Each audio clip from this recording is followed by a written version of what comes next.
हाय दोस्तों, स्वागत है आपका एक्सपर्ट ज्ञान चैनल में। और आज हम फिजिक्स के कुछ टॉपिक्स आपके साथ डिस्कस करने वाले हैं।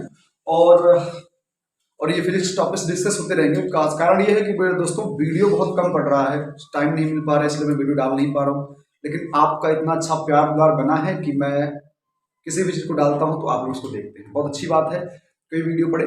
और अब मैं सोच रहा हूँ कि धीरे धीरे वीडियो आपको एक तो विद फेस मिलेगा और नेक्स्ट वीडियो आपको लैपटॉप से जो भी रिकॉर्ड करके MS पावर पॉइंट के द्वारा बनाया जाएगा उसको भी मिलेगा आपके लिए। बहुविकल्पीय वीडियो, जो बहुविकल्पीय प्रश्न के वीडियो रहेंगे वो भी मिलेंगे। तो आज हम स्टार्ट करते हैं गति यानी कि मोशन से स्टार्ट करते हैं। सबसे अच्छी बात ये है कि मोशन, सबको एक चीज बताएं, गति। आज हम स्टार्ट करेंगे फिजिक्स का टॉपिक और ये है गति। गति यानी कि मोशन। दोस्तों, गति क्या होती है? अगर कोई कहे गति क्या होती है तो हम छोटी सी टॉपिक में हम सीख सकते हैं गति क्या होता है। जब कोई वस्तु विरामावस्था से जब कोई वस्तु किसी समय के स्थान यानी कि समय के साथ, किसके साथ? समय के साथ परिवर्तन करती है। क्या करती है? परिवर्तन करती है। यानी कि अभी अगर कोई मान लिया जाए कि कोई लड़का यहाँ खड़ा है, कोई लड़का यहाँ पर, एक लड़का है जो यहाँ पर क्या है, खड़ा है। ये अरकम है मान लेते हैं, ठीक है। ये लड़का यहाँ पर खड़ा है, दुबला पतला है, हवा भी लग सकता है, जिसको मान लेते हैं। तो यहाँ पर एक लड़का खड़ा है, इसके देखिए दोनों आंखें भी हैं। यहाँ पर एक लड़का खड़ा है, उसका नाम है अरकम, ठीक है। अब ये लड़का अभी यहाँ पर 10 बजे खड़ा है। कितने बजे खड़ा है दोस्तों? 10 बजे, सुबह के 10 बजे लड़का यहाँ पर खड़ा है। सुबह के कितने बजे खड़ा है? 10 बजे खड़ा है। और ये क्या हुआ, 11 बजे के टाइम पर यहाँ पहुंच गया। लड़का दुबला पतला, थोड़ा मोटा भी हो सकता है। तो ये क्या हुआ, 11 बजे के टाइम पर यहाँ पहुंच गया। 11 बजे, अब ये सुबह की बात कर रहे हैं, सुबह की बात कर रहे हैं। सुबह के 11 बजे यहाँ पहुंच गया। यानी कि उसने क्या किया कि समय के साथ अपनी स्थिति में परिवर्तन किया, यहां से यहां पहुंच गया। इसी को हम गति कहते हैं। कोई भी चीज, कोई भी वस्तु अगर समय के साथ अपनी स्थिति में परिवर्तन करती है तो वही गति कहलाती है। क्या कहलाती है दोस्तों? गति कहलाती है, ठीक है। इसको हम क्या बोलते हैं? गति बोलते हैं। गति में एक सबसे खास चीज जो होती है, वो सबसे खास चीज होती है दूरी। क्या होती है? दूरी। इसको हम इंग्लिश में बोलते हैं डिस्टेंस। क्या बोलते हैं? डिस्टेंस बोलते हैं। डिस्टेंस बोलते हैं इंग्लिश में, क्या बोलते हैं इसको? डिस्टेंस बोलते हैं। ये जो दूरी है ये गति से बिल्कुल, इसका जो है गति से मेल है। और नेक्स्ट गति से मेल एक चीज का और है जो इसको बोलते हैं विस्थापन, डिस्प्लेसमेंट। विस्थापन यानी कि डिस्प्लेसमेंट यानी कि आपके साथ साथ अनिवार्य क्या है? गति के साथ साथ क्या क्या अनिवार्य है? दूरी और डिस्प्लेसमेंट दोनों अनिवार्य है। साथ ही दिशा भी बहुत जरूरी है। दिशा यानी कि जो डायरेक्शन होता है, इसके साथ एक चीज और मिलता है जिसको हम बोलते हैं दिशा यानी कि डायरेक्शन। ये भी बहुत अनिवार्य है। यानी कि साथ साथ क्या क्या जरूरी है? गति अगर आपको देखना है गति हो रहा है तो सबसे पहली बात दूरी होगी, उसमें या विस्थापन होगा और डायरेक्शन होगा। दोनों के साथ डायरेक्शन का मेल होगा। और एक चीज और, तीनों के साथ अगर किसी का मेल होगा तो वो होगा दोस्तों टाइम। क्या होगा दोस्तों? टाइम। क्योंकि मैंने आपको इस परिभाषा में पहले ही बता दिया कि जब कोई वस्तु, कोई लड़का यहाँ पर खड़ा है और वो लड़का 10 बजे यहाँ पर खड़ा है, 11 बजे वो इस स्थान पर पहुंच गया। यानी कि कोई विरामावस्था मतलब एक जगह खड़ी वस्तु अगर समय के सापेक्ष यानी कि समय के साथ अपनी स्थिति में परिवर्तन करती है, उसे हम क्या कहते हैं? गति कहते हैं, ठीक है। तो दूरी भी हम समझ लेते हैं। अब अगर दूरी की बात आ गई तो हम दूरी समझ लेते हैं। दूरी क्या होती है? दूरी समझ लेते हैं, थोड़ी देर के लिए दूरी समझ लेते हैं, समझना जरूरी है। जैसे कोई एक स्टार्टिंग पॉइंट है ये और एंडिंग पॉइंट है ये, ठीक। इसको ए और बी मान लीजिए। स्टार्टिंग पॉइंट यानी कि प्रारंभिक, यानी कि जहां से हमने प्रारंभ किया और जहां पर हमने क्या किया? अंत कर दिया। इसको मान लीजिए अंत कर दिया, रोक दिया। तो यहां से यहां तक जब हम मापेंगे तो जो भी दूरी यहां से यहां तक की जो भी माप की इकाई होगी, इसे हम क्या बोलेंगे दोस्तों? दूरी बोलेंगे। दोस्तों क्या बोलेंगे? दूरी बोलेंगे। मतलब यहां से यहां तक की जो भी माप की इकाई होगी उसको हम क्या बोलेंगे? दूरी बोलेंगे। क्या बोलेंगे दोस्तों? दूरी बोलेंगे, ठीक है। यहां से यहां तक की माप की इकाई क्या कहलाएगी? दूरी कहलाएगी, ठीक है। अब देखिए ये क्या हो गई? दूरी हो गई। तो दूरी चाहे जहां, अगर हम मानते हैं ए पॉइंट से हम बी पॉइंट तक गए, बी से हम सी तक गए, सी से हम डी तक गए, डी से हम ई तक गए, ठीक है, यानी कि यहां से स्टार्ट किया, यहां से यहां गया, यहां से यहां आया, यहां से यहां गया, यहां से यहां आया, यहां से यहां गया। मतलब हम पॉइंट्स आप देख लीजिए, मैंने लिख दिया है पॉइंट्स, यानी कि हम दूरी में क्या है, ये जो चल रहे हैं जितने भी, यानी कि चलिए ए से बी पहुंचने में 5 किलोमीटर का 5 किलोमीटर लगा, 5 किमी लग गया ए से बी पहुंचने में। यानी कि मान लीजिए कोई ए और बी कोई जगह है, ए से बी पहुंचने में क्या लग गया, 5 किलोमीटर, 5 किलोमीटर लगा। बी से सी पहुंचने में 5 किलोमीटर लगा, सी से डी पहुंचने में 5 किलोमीटर लगा। मतलब सेम कंडीशन, या दूरी भी चेंज कर सकते हैं आप, यहाँ 7 किलोमीटर लगा, यहाँ 8 किलोमीटर लगा। तो अगर कहा जाए कि टोटल डिस्टेंस हमने कितना डिस्टेंस कवर किया, यानी कि जो टाइम होगा, मतलब जो भी टाइम आपको मिला यहाँ से यहाँ तक आने में जो भी टाइम लगा, इस टाइम में हमने कितना डिस्टेंस कवर किया, तो हम सबको ऐड कर लेंगे, हमको डिस्टेंस कंप्लीटली मिल जाएगा। तो यही चीज जो एक पॉइंट से अगले पॉइंट के बीच तक की जो है माप इकाई है, इसको हम डिस्टेंस यानी कि दूरी बोलते हैं। समझ में आ गया होगा, हमारे ख्याल से सबको समझ में आ गया होगा। ठीक है, अब देखिए दूरी और डिस्प्लेसमेंट यानी कि विस्थापन, दोनों में दोनों चीजें समान है लेकिन बहुत अंतर, कहने को दोनों समान है लेकिन अंतर बहुत है। अगर छोटे से अंतर, एक सबसे बड़ी अंतर मैं आपको बता दूं, दूरी कभी शून्य नहीं हो सकता, कभी भी अगर दूरी है तो कभी भी शून्य के बराबर नहीं हो सकता, कभी भी शून्य के बराबर नहीं हो सकता। लेकिन अगर वहां पर थोड़ी देर के लिए ये मास का प्रयोग मैं करता हूं, बहुत अच्छा मिटाया जाता है इससे, देख लीजिए बहुत अच्छा मिटता है। अगर मैंने क्या बताया, अगर दूरी है, अगर क्या है, दूरी है, तो दूरी यानी कि जो डिस्टेंस है वो कभी भी किसके बराबर नहीं होगा, दूरी बराबर जीरो की नहीं होगा, यानी कि दूरी कभी भी जीरो नहीं होगी। लेकिन विस्थापन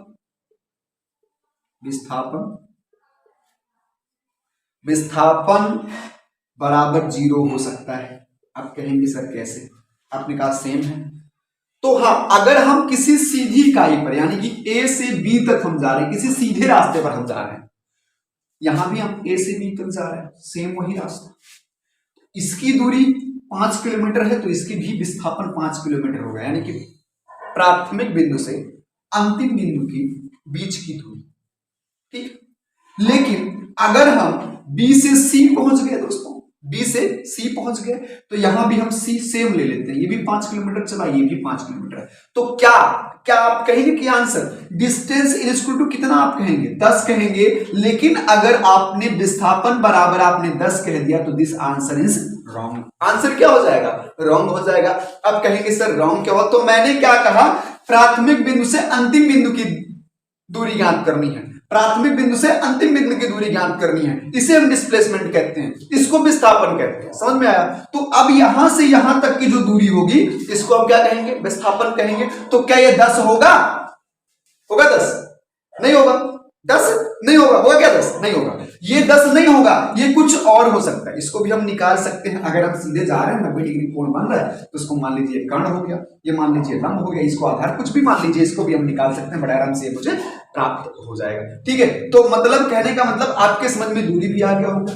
क्या है दूरी, जितने भी बिंदुओं के बीच चलेगी वो सारी जो माप की इकाई होगी सभी के सभी दूरी कहलाएगी। मतलब आप ए से बी भी नापना है, बी से सी नापना है, सी से डी नापना है, लेकिन इसमें आपको ए से बी सी से डी नहीं नापना है। चलिए नेक्स्ट, अगर अभी मैंने एक चीज समझाया आपको कि दूरी जीरो नहीं हो सकती, विस्थापन जीरो हो सकता है, तो इसको भी हम आपको समझा दे रहे हैं, ध्यान से समझ लीजिएगा।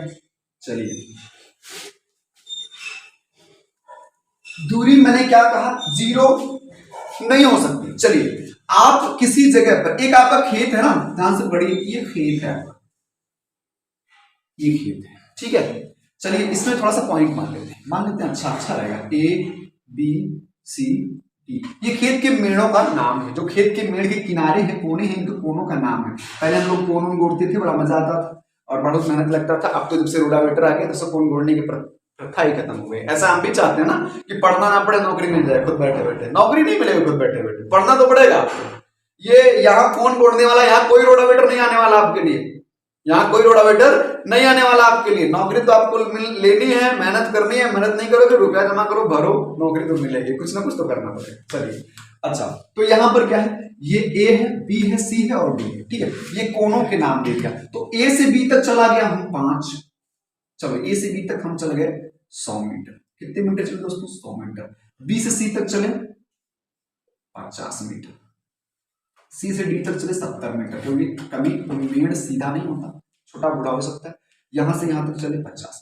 चलिए, तो अगर ये पूछ लिया जाए तो हम यहां से स्टार्ट किए, यहां से यहां गए, यहां से यहां गए, यहां से यहां गए, यहां से फिर वापस यहीं आ गए, ठीक है, यहीं हम वापस आ गए। तो अगर हमसे कहा जाए कि आपके प्रारंभिक बिंदु, अगर कहा जाए प्रारंभिक बिंदु क्या था, ए था। अंतिम बिंदु, अंतिम बिंदु अगर आपसे कहा जाए तो क्या कहेंगे, यानी कि आप ए से चले और ए पर जाके खड़े हो, ये आपका डिस्प्लेसमेंट है क्या। अब देखिए यहां डिस्टेंस क्या होगा, डिस्टेंस अगर आपसे पूछ लिया जाएगा तो आप डिस्टेंस में क्या कर लेंगे, आप 100 प्लस 50 प्लस 50 प्लस 70 जोड़ेंगे तो जो भी आपका आएगा 270 मीटर आप लिख देंगे कि मैंने 270 मीटर की दूरी तय की। ये लिखेंगे ना कि मैंने 270 मीटर की दूरी तय की। नेक्स्ट क्या लिखेंगे आप, अगर आपसे कहा जाए कि आपने विस्थापन क्या तय किया, डिस्प्लेसमेंट आपने क्या तय किया, तो दोस्तों डिस्प्लेसमेंट की परिभाषा क्या है कि प्रारंभिक बिंदु से अंतिम बिंदु के बीच चली गई दूरी ही डिस्प्लेसमेंट कहलाती है। तो यहां प्रारंभिक बिंदु क्या है आपका ए और अंतिम बिंदु क्या है आपका ए। तो अगर हम a माइनस ए लिखेंगे तो क्या मिलेगा मुझे, 0। मैंने क्या कहा था, मैंने कहा था कि दूरी 0 नहीं हो सकता, लेकिन डिस्प्लेसमेंट यानी कि विस्थापन 0 हो सकता है। ठीक है, समझ में आ गया एकदम से। ये चीज समझाने की जरूरत नहीं है, समझा बस एक बार लिखने की जरूरत नहीं, लिखने की कोई जरूरत नहीं है। कोई भी टॉपिक आप उठाओ, फिजिक्स का हो या किसी भी चैप्टर का हो, चाहे वो कोई भी हिस्ट्री हो, ज्योग्राफी हो, लिखने की जरूरत नहीं है। हमें लिखना कहां पर है, यहां पर है। पोथा बना के आप क्या करें, नोट्स बनाते हैं हम किसी चीज को याद करने के लिए, नोट्स बनाते हैं एक संग्रह। चलिए ठीक है, नहीं याद हो, लेकिन अगर आप यहां से याद कर ले रहे हो तो आपका जो ये नोट्स है ना, ये हमेशा काम करेगा। लेकिन क्या आप जो पोथा बनाए हैं हर जगह लेके जा सकते हैं, नहीं लेके जा सकते, तो इसका यूज कीजिए, इसका इस्तेमाल कीजिए। जिस दिन आपने इसका इस्तेमाल करना शुरू कर दिया, आपको कभी कोई दिक्कत नहीं होगी। ठीक है, चलिए अब हम आगे बढ़ते हैं और अब हम गति जो है और विशेष करके गति के प्रकार बताते हैं आपको, उसके बारे में बताते हैं। तो इसमें हमने बताया, थोड़ा सा सवाल हम लगवा लेते हैं आपसे, थोड़ा सवाल हम लगवा लेते हैं, ठीक है, जिससे आप इस चीज को भी क्लियर कर लीजिए कि सवाल क्या होता है। एक सवाल यहां पर मेरे मोबाइल में है, लिखा है क्वेश्चन नंबर 1, कर लेते हैं। लिखा है 4 मीटर त्रिज्या वाले वृत्तीय पथ पर कोई साइकिल। चलिए एक चीज और है, थोड़ा सा देख लेते हैं, थोड़ा सा हम देख लेते हैं। जब कोई वस्तु, थोड़ा सा मैं वृत्तीय मार्ग की परिकल्पना दिखा दे रहा हूं। अगर यहां वृत्तीय मार्ग की परिकल्पना पर क्या रहेगा, जब कोई वस्तु वृत्तीय मार्ग पर गति करती है, जब कोई वस्तु वृत्तीय मार्ग पर गति करती है तो उसके द्वारा तय की गई दूरी क्या होगी। अगर कोई वृत्तीय मार्ग है, चलिए वृत्तीय मार्ग मतलब ये मार्ग, ठीक है, इस पर कोई वस्तु गति कर रही है, जैसे हम ही गए ग्राउंड में, कोई स्टेडियम है, कोई ग्राउंड है, वहां पर हमने चक्कर लगाना शुरू कर दिया, तो वृत्तीय मार्ग कैसा रहेगा दोस्तों, ध्यान दीजिएगा, ये बिल्कुल ऐसे स्टेडियम है। अब स्टेडियम किनारे किनारे हमने एक ग्राउंड बना दिया और इस ग्राउंड पे हम, ये वृत्तीय मार्ग हो गया हमारा, ये क्या हो गया, वृत्तीय मार्ग हो गया। हम इसी मार्ग पर अपनी दूरी को तय कर रहे हैं, इसी मार्ग पर चल रहे हैं बार बार, तो ये वृत्तीय मार्ग है। तो इस पर अगर इसकी दूरी या चक्करों की संख्या कोई पूछे तो हम क्या बताएंगे, तो यहां पर हम एक नोट लिखवा दे रहे हैं, आप ध्यान से देख करके लिख दीजिएगा। जब कोई वस्तु वृत्तीय मार्ग पर गति करती है, कहां पर, वृत्तीय मार्ग पर गति करती है, वृत्तीय मार्ग यानी कि सर्कुलर रोड है ना, सर्कल का रोड है, तो उसके द्वारा तय की गई दूरी, अगर तब इसमें कोई पूछ ले तो उसके द्वारा तय की गई दूरी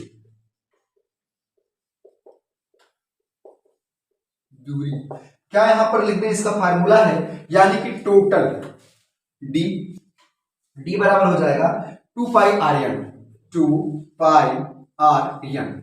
और अगर आपसे कोई कहे 2 pi r n into n, अगर कोई कहे एन, तो एन बराबर हो जाएगा चक्करों की संख्या, कितना चक्कर उसने लगाया, चक्करों की संख्या। ठीक है, चलिए हम इस पर एक सवाल सॉल्व कर लेते हैं जिससे आपके समझ में आ जाएगा। इस पर एक सवाल, क्वेश्चन सवाल सॉल्व कर लेते हैं। क्वेश्चन है कि 4 मीटर त्रिज्या वाले, 4 मीटर त्रिज्या वाले वृत्तीय पथ पर कोई साइकिल, वृत्तीय पथ पर कोई साइकिल कोई साइकिल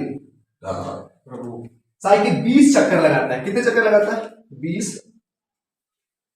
चक्कर लगाता है। तो वृत्तीय मार्ग की दूरी बताइए। तो वृत्तीय मार्ग की दूरी बताइए, है ना, दूरी। ठीक, चलो अब यहां पर क्या करते हैं, वृत्तीय मार्ग मतलब अगर इस रोड पर हमने 20 चक्कर लगाया तो हमने कुल कितना दूरी तय किया। यानी कि यहां पर आप लिख सकते हैं कि वृत्तीय मार्ग पर हमने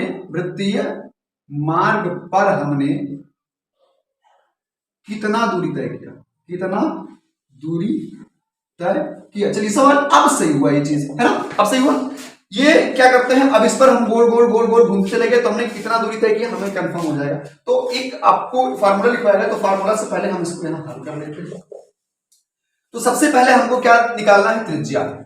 त्रिज्या क्या होता है, जैसे ये वृत्तीय मार्ग है, इसकी त्रिज्या, ये वृत्तीय मार्ग है ना, इसकी त्रिज्या। तो त्रिज्या क्या हो जाएगी दोस्तों, ध्यान दीजिएगा, त्रिज्या हम लिख लेते हैं। त्रिज्या इसको इंग्लिश में बोलते हैं रेडियस। क्या बोलते हैं, रेडियस। यानी कि आर बराबर कितना आपके पास है, 4 मीटर। कितना दोस्तों, 4 मीटर। और चक्करों की संख्या यानी कि एन बराबर कितना है, एन यानी कि एन क्या है, चक्करों की संख्या है। तो एन बराबर कितने हो जाएंगे, 20 चक्कर, 20 चक्कर। अब आपको वृत्तीय मार्ग पर हमने कितना दूरी तय किया यही हमको बताना है, तो हम इसको कर लेते हैं। वृत्तीय मार्ग पर तो इसका क्या हो जाएगा, डी बराबर हो जाएगा 2 पाई आर इंटू एन। तो यहां हम d बराबर लिख लेंगे 2 पाई आर इंटू एम। तो यहां पर क्या हो जाएगा, बराबर 2 गुणे पाई गुणे आर कितना हो जाएगा, 20 गुणे एन कितना हो जाएगा, 4। ठीक है, तो यहां कितना हो जाएगा, देखिए 2 दूना 4, 40, 4 2 16, 160 पाई मीटर, 160 पाई मीटर। ये आपकी क्या हो जाएगी, दूरी हो जाएगी, यही आपका हो जाएगा आंसर। ठीक है, तो इन सब चीजों को, इन सब सवालों को नोट कर लीजिए, स्क्रीनशॉट ले लीजिए, नोट कर लीजिए, जिससे आपके दिक्कत ना हो लगाने में। क्योंकि ये सवाल आपको हम बता दें, ये नोट्स मैं इसलिए टॉपिक्स बता रहा हूं, आपको बता दूं, रेलवे RRC ग्रुप डी की वैकेंसी आ गई है। ठीक है, ग्रुप डी की वैकेंसी क्या, ये जो पहले से भरवाया गया था, इनका पेपर होने वाला है, फरवरी से मार्च तक पेपर करवाया जाएगा। और जनवरी से ही सुनने में आ रहा है कि फरवरी से मार्च तक पेपर करवाया जाएगा। और नेक्स्ट RRB एनटीपीसी, ठीक है, जिसका रिजल्ट कल 15 जनवरी को आएगा, कल 15 जनवरी को आएगा, जिसमें मैंने भी पेपर दिया था और हमने भी तैयारी किया है। सोच में यही है कि निकल जाए। तो एनटीपीसी RRB एनटीपीसी की कल 15 जनवरी को, यानी कि CBT 1 का रिजल्ट कल आएगा। तो CBT 1 में जो लोग क्वालिफाई होंगे उनको CBT 2 की तैयारी करनी है, यानी कि प्री में क्वालिफाई होते ही मेंस की तैयारी करनी है। तो यहां पर देख लेते हैं आगे। ठीक है, विस्थापन हो गया। एक चीज और, थोड़ा सा विस्थापन और दूरी से रिलेटेड क्वेश्चन आपसे लगवाते हैं और देखते हैं कितने लोग कर लेते हैं। तो थोड़ा सा मैं रुकूंगा, उसमें समय भी लूंगा, और अगर आप लोग कर लेंगे तो बहुत अच्छी बात है। ठीक है, तो इस सवाल को अगर कोई लगा लेता है तो बढ़िया बात है। यहाँ मेरे पास 4-5 स्टूडेंट्स भी हैं, अगर ये लोग भी कोई लगा लेंगे तो यहाँ पर मैं उनसे खुद लगाऊंगा। 35 किलोमीटर प्रति घंटा, क्योंकि मैं सवाल किसी को बताऊंगा नहीं दोस्तों, अगर उनके समझ में आएगा लगाएंगे, सही लगाएंगे तो भी बताया जाएगा, गलत लगाएंगे तो भी। 35 किलोमीटर प्रति घंटा की रफ्तार से, प्रति घंटा की रफ्तार से एक गेंद को 40 मीटर की ऊंचाई पर फेंका गया। एक गेंद को 40 मीटर की ऊंचाई पर फेंका गया। ठीक है, उसके द्वारा तय की गई विस्थापन एवं दूरी का अनुपात ज्ञात कीजिए। उसके द्वारा तय की गई विस्थापन व दूरी का अनुपात ज्ञात कीजिए। कोई लगा सकता है, बहुत आसान सवाल है, अगर कोई लगा पाए तो अच्छी बात है, नहीं तो मैं तो सॉल्व करूंगा। वेटिंग का समय है, थोड़ा सा आप लोग भी ध्यान दीजिएगा। वीडियो अगर देख रहे हैं तो थोड़ा सा आपको भी मैंने टाइम दिया है कि अगर आप लगा पा रहे हैं तो इसको एक बार लगा के चेक कीजिए क्या आएगा इसका आंसर। ठीक है, क्योंकि मेहनत नहीं करेंगे वीडियो देखने से फायदा नहीं है दोस्तों। वीडियो में तो आपको ऐसे ऐसे टीचर मिलेंगे कि आपको बहुत लंबा लंबा सवाल कह देंगे, हम चुटकी बजाते ही कोई चीज सॉल्व कर देंगे। दोस्तों कोई भी चीज चुटकी बजा के सॉल्व अगर होती ना तो हम जैसे पचासों हम जैसे लाखों लोग यहाँ वीडियो नहीं बनाते, चुटकी बजा के हम लोग सॉल्व करते और पास होकर ही नौकरी ले लिए होते। ठीक है, तो जिस लेवल की चीज आपको पढ़ाई जाए बस उसी लेवल पर आप कंप्लीट कीजिए। अपने लेवल को छोड़ के किसी ऐसे टीचर के पास मत जाइए जो भौकाली हो और सिर्फ यही बताता हो कि चुटकी बजा के सॉल्व करवा देंगे, 20 सेकंड में करवा देंगे। खुद करते हैं तो 20 सेकंड से ऊपर लग जाता है, तो 20 सेकंड में आप सॉल्व करवाएंगे। चलिए, टाइम हम यहाँ पर बहुत दे रहे हैं आपको। चलिए अब आपको समझा देते हैं, इससे कोई लेना देना नहीं है इस सवाल का, इससे कोई लेना देना है क्या? कोई लड़का है वो बॉल को 40 मीटर ऊपर अगर फेंक रहा है, 40 मीटर ऊपर फेंक रहा है, यानी कि ये प्रारंभिक बिंदु हो गई, ये इसकी प्रारंभिक बिंदु हो गई। ठीक है, और वो 40 मीटर के बाद फिर घूम के फिर वो 40 मीटर वापस आएगी। कितने आएगी? 40 मीटर आएगी और नीचे जमीन में घुस जाएगी? नहीं, वो 40 मीटर वापस आएगी। ये इसका अंतिम बिंदु हो जाएगा। ठीक है, तो यानी कि इसका अगर विस्थापन इसका दूरी ज्ञात किया जाए, दूरी तो 40 गई भैया और 40 आई, दूरी बराबर क्या हो गया? 40 गई 40 आई, कितना हो गया? 80 मीटर। कितना हो गया दूरी? 40 गई और 40 आ गई तो कितना हो गया? 80 मीटर हो गया। अब देखिए विस्थापन पूछा जा रहा है आपसे, विस्थापन क्या करना है? विस्थापन 40 गई 40 वापस आ गई, 40 गई 40 वापस आ गई, विस्थापन कितना हो गया? विस्थापन कितना हो गया दोस्तों? 0 हो गया। विस्थापन 0 हो गया तो यानी कि अगर हम लिखते हैं विस्थापन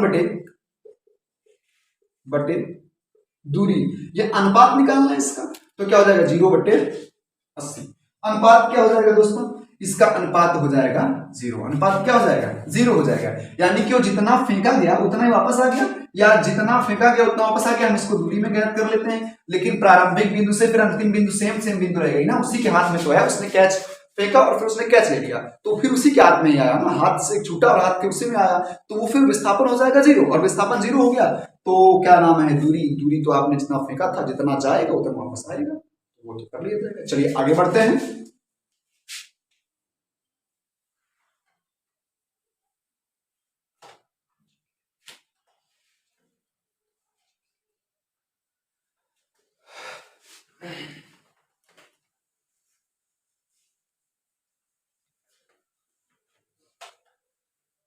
चलिए अब आपको बताते हैं वेग के बारे में। थोड़ा सा पहले चाल डिस्कस कर लिया जाए।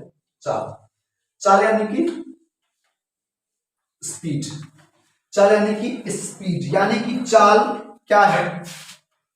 हम किसी समय के अनुसार किसी दूरी को तय कर रहे हैं, किसी समय के अनुसार किसी दूरी को तय कर रहे हैं, और उस समय उस दूरी के तय करने में जो हमको समय लगेगा उसे हम क्या बोलेंगे? चाल बोलेंगे। कैसे बोलेंगे? चाल बराबर क्या होता है? जरा थोड़ा सा ध्यान दीजिएगा, 3 चीजों का एक साथ रिलेशन बनाया गया है, चाल, दूरी और समय।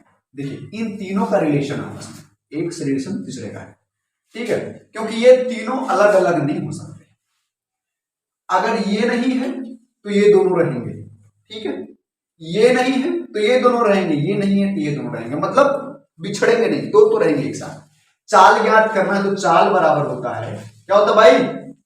दूरी बटे समय। चाल बराबर क्या होता है? दूरी बटे समय। अगर आपसे कोई पूछ ले कि दूरी बराबर क्या हो जाएगा, तो दूरी बराबर होगा 4 गुणे समय। और अगर आपसे कोई पूछे समय बराबर क्या होगा तो क्या लिखेंगे? दूरी बटे चाल। देखिए इसके साथ इसका रिलेशन, इसके साथ इन दोनों का रिलेशन, इसके साथ इन दोनों का रिलेशन है कि नहीं? क्लियरली है। लाइट सिस्टम गड़बड़ हो रहा है और बढ़िया इसकी फ्रेंचाइजी बनाना है, लाइट सिस्टम बढ़िया करवा देंगे, आप लोग परेशान मत होइए। ठीक है, आप लोग देखते रहिए वीडियो। तो ये क्या है? चाल, दूरी और समय। चाल दूरी बटे समय हो गया, दूरी चाल बटे समय हो गया, समय बराबर दूरी बटे चाल हो गया।